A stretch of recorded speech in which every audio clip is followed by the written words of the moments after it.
Get the bus. Gotcha. 5, 4, 3, 2, 1, go!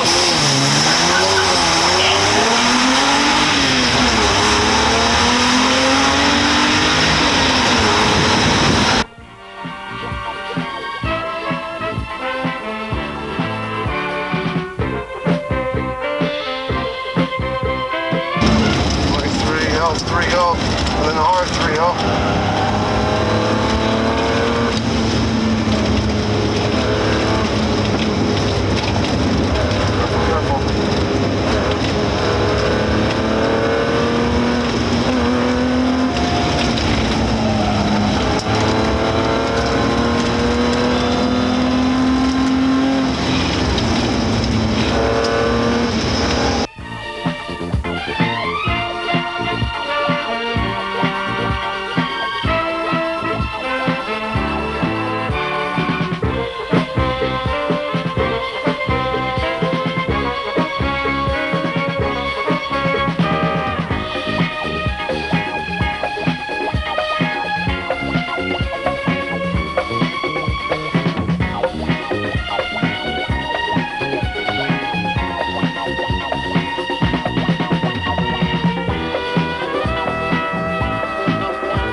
Hi, I'm Rug Cunningham. Welcome to Cunningham BMW in San Diego, California. This dealership was founded by myself and my father in 1975. I'm now president of Cunningham BMW. And our attempt this morning is to show you what we feel a luxury performance automobile is all about. Automobiles have been a lifelong passion of mine. And the performance that you're going to see later on in this film is something that should not be attempted by everyone. I am a veteran race driver. I've been racing since the late 1960s, and somewhere along the line have developed the expertise or the experience or the luck or whatever you would call it to be able to drive one of these cars pretty close to the end of the envelope. These cars are luxury performance cars, and the performance that you will see will explain itself.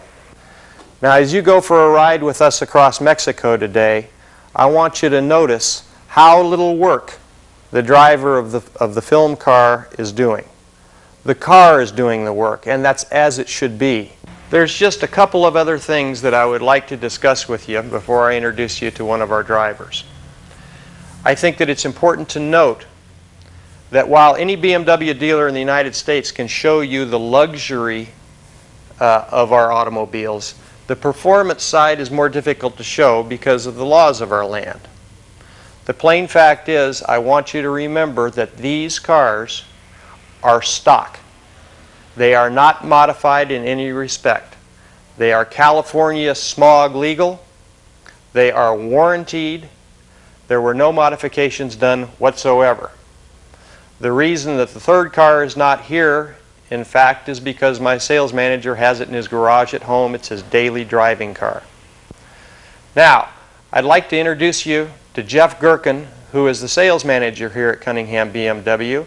Jeff is a longtime motorsports fanatic. Thank you, Rug. I really want to thank you for the opportunity of this experience in Mexico we had.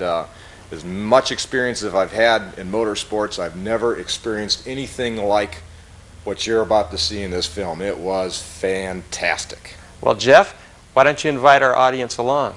Let's go for a ride. Hi. Oh, you have a camera! Yeah. Very Nobody good. will believe it otherwise. I hear what you're saying. Thank you for all the help. Oh, you're more than welcome. You buy the beer when I get You set. got a deal. You got a deal. I'll see you on the other side. You bet. Go. Have a safe trip. Thank you very much.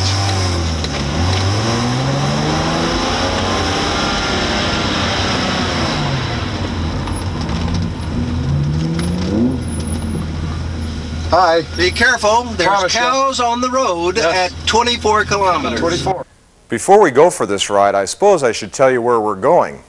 We're starting in Ensenada, Baja California, and we're going to San Felipe in Baja California. We're going to transverse the entire peninsula. We're going to go from the Pacific Ocean to the Sea of Cortez, and we're going to do it in a very unique way. We're going to do it during the 1989 running of the La Carrera Classic. Now, the La Carrera Classic is an open road race that's legally sanctioned by Vintage Racing from Los Angeles, California. It starts just outside of Ensenada. It goes over a mountain pass. It goes through the high deserts of Baja California and ends just outside of San Felipe.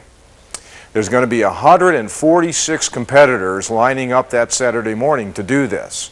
The competitors are going to range from a Ferrari Testarossa, full race Porsche RSRs with turbochargers, the feared 930 Porsches and slope noses, the 928 four valves, Panteras, Cobras, GT500 Mustangs, just the greatest menu of the finest exotic cars known in North America today.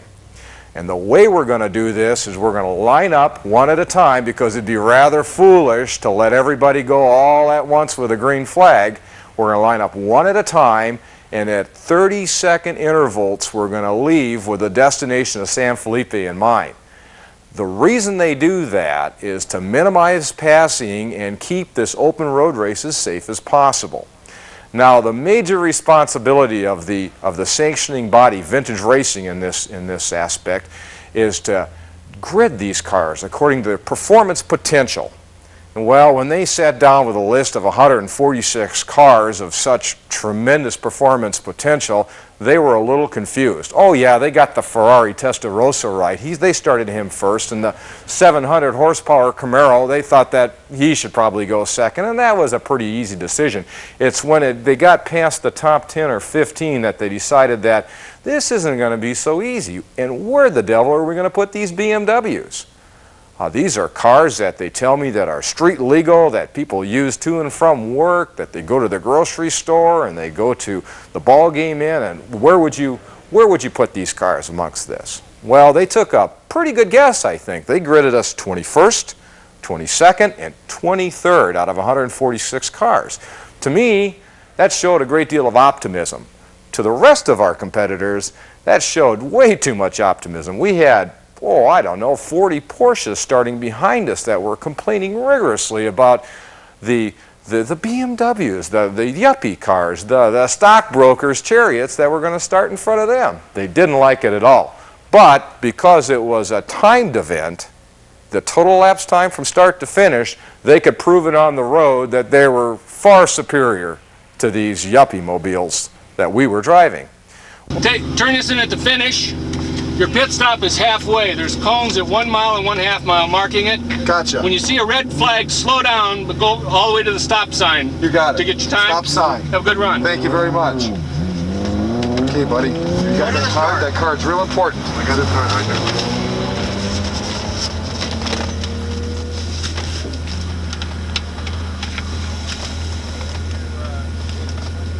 15 seconds.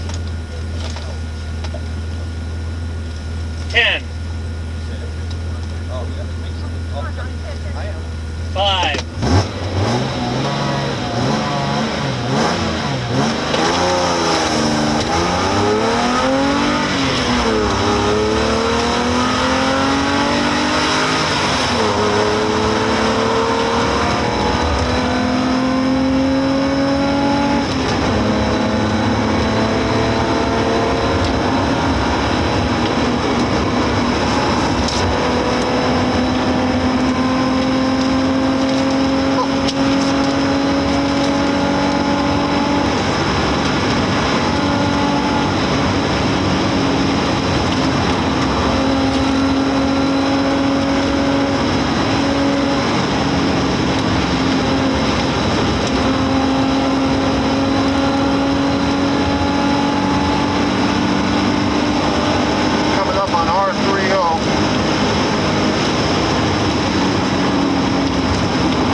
First duck, right? L30.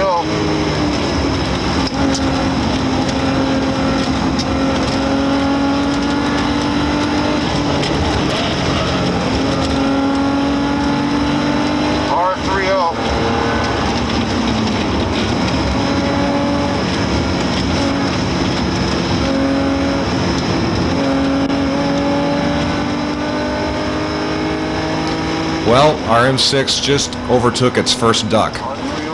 That duck wasn't wearing feathers, that was a Ferrari 400 GT. That's not the last BMW that poor Ferrari's going to see here shortly.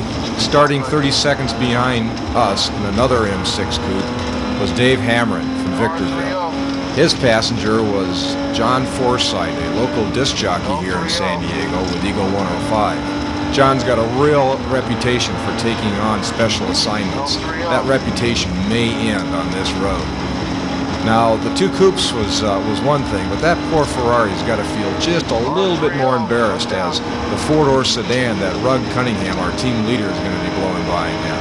L30 coming up. That fourth-door sedan that Rug was driving was shared by Dave Bender, the local weatherman here in San Diego. Now, Dave only rode in the first half of the race. I think he remembered he had an engagement that he had to get back to at the pit stop. Dave says,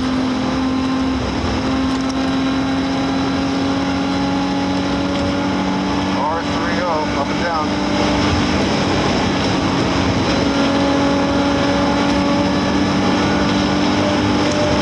Oh man! Whoa! God damn! Catch your breath there. Okay, L3U coming up. Unless I'm wrong here on miles, I better check myself.